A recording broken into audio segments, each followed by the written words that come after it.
Gary is going to be replacing his old 3200 Miraco water with a ball style water. The ball style water is flat on the bottom side, so we have to bring all the plumbing and electrical down below grade at this point. So Gary's going to have to remove the valve out of it, and he's already disconnected his electrical from the ground rod.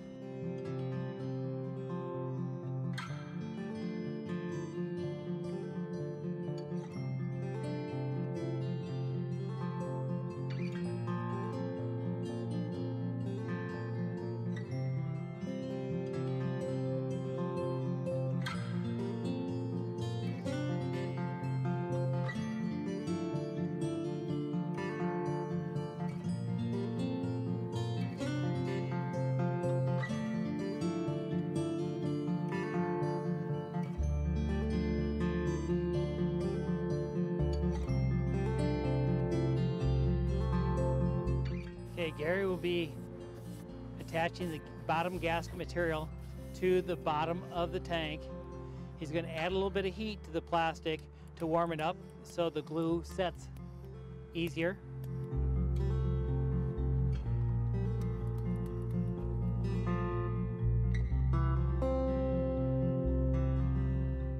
This is to keep moisture from running from outside of the water area underneath the tank, and if we get moisture underneath the tank, we could have ice forming, which could cause heaving. So he's going to stay close to the edge.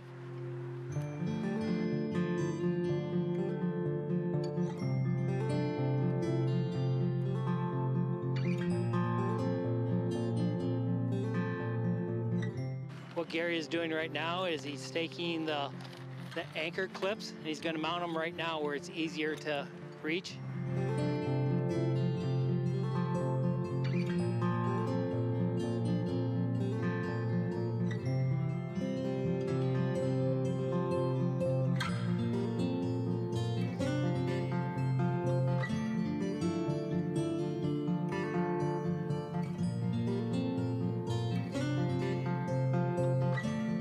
We're going to use just a pigtail plug instead of hardwiring it. And that way, if you want to lift the tank up in the future or whatever, you can. So he'll feed the wire through on the bottom side into the electrical area. We'll pull this wire up. I want to put a knot in it so it can't pull back through.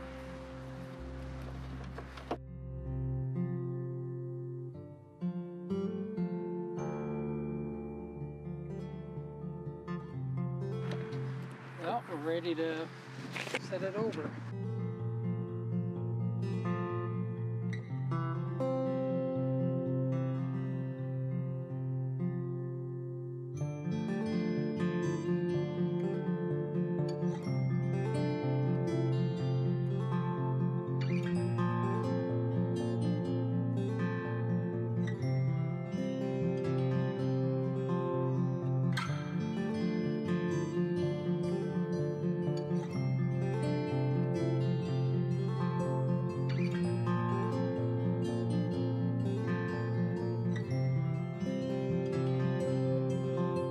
Water here is electrical water. It has a pencil style heating element right here, 75 watts. The heating portion of this thermostat is in the last 2 inches.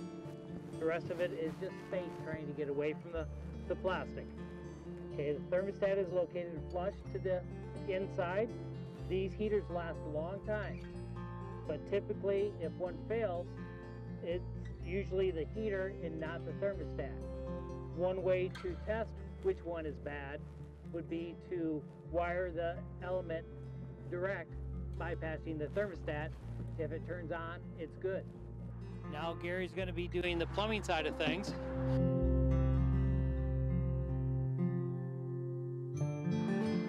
And he's lining things up for the pipe. So they'll make a mark at the surface where it's flush with the top of the 4-inch pipe. Okay, they're leaving a little bit of flex room with the pipe so they can pull it up and work on it easier.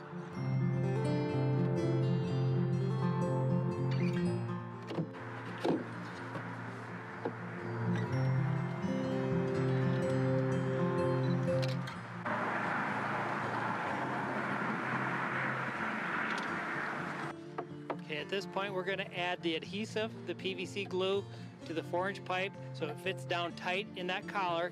The position of the 1-inch hole at the top is critical at this point. So it has to point the same direction where the valve is going to go out.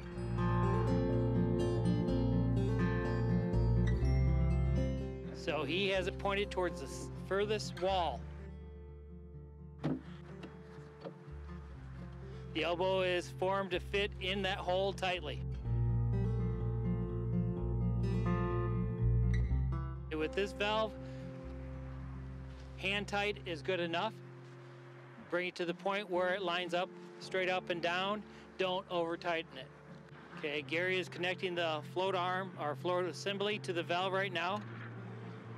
So as he gets the thumb screw tightened, he's going to set it where the valve is in the off position that he's horizontal with the float, with the upper float arm. So in this position, that is the correct water setting. We'll be able to fine tune it by going up and down with this float arm, with this bob float.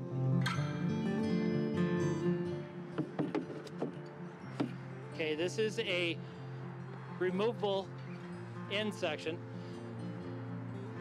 with this water so we can have open water to the animals as needed.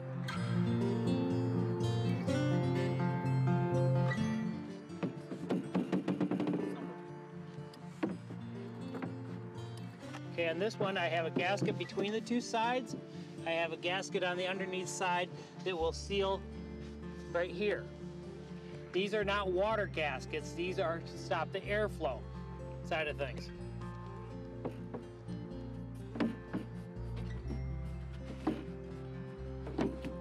Gary lifted up on the center section to put the end section in. It just helps fit that correctly.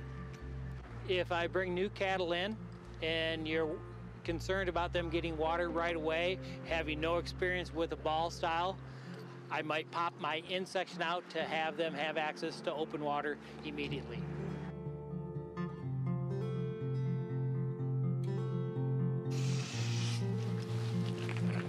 Okay, as my valve starts to fill the tank, I'm watching my blue ball here. So I'm going to release this, let it go. I want to set my water level so this floating ball does not seal this hole, but I leave a little bit of a gap, about an 1/8 inch of a gap.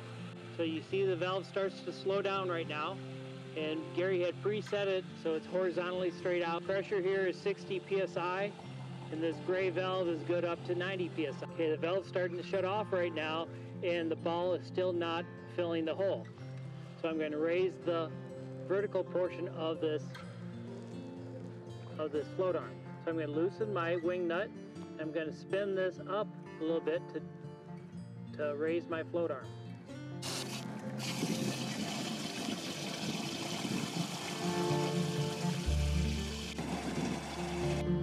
Okay, the valve is shutting off now, or close to shutting off. And I'm going to check my ball. It's loose in place here.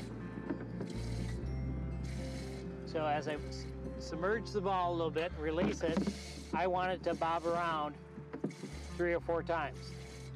I want a little bit of a gap between the ball and the lid. As the animal pulls out from drinking, I don't want that water to be trapped between the ball and the lid. So I'm going to add a little bit more water to it.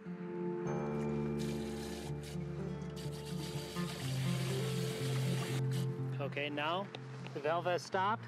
I'm going to tighten this wing nut down to keep the float in place from turning.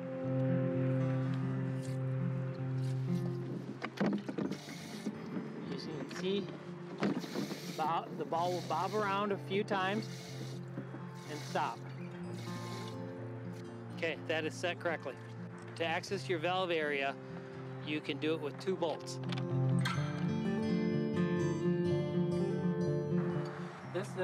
bolts for the training rod. A T-nut that you can start this in. That bolt will hold the ball out of the way so young animals can find the water without a problem. To remove that bolt, you just it's in there finger tight, put a little pressure on the ball and the bolt will come straight out.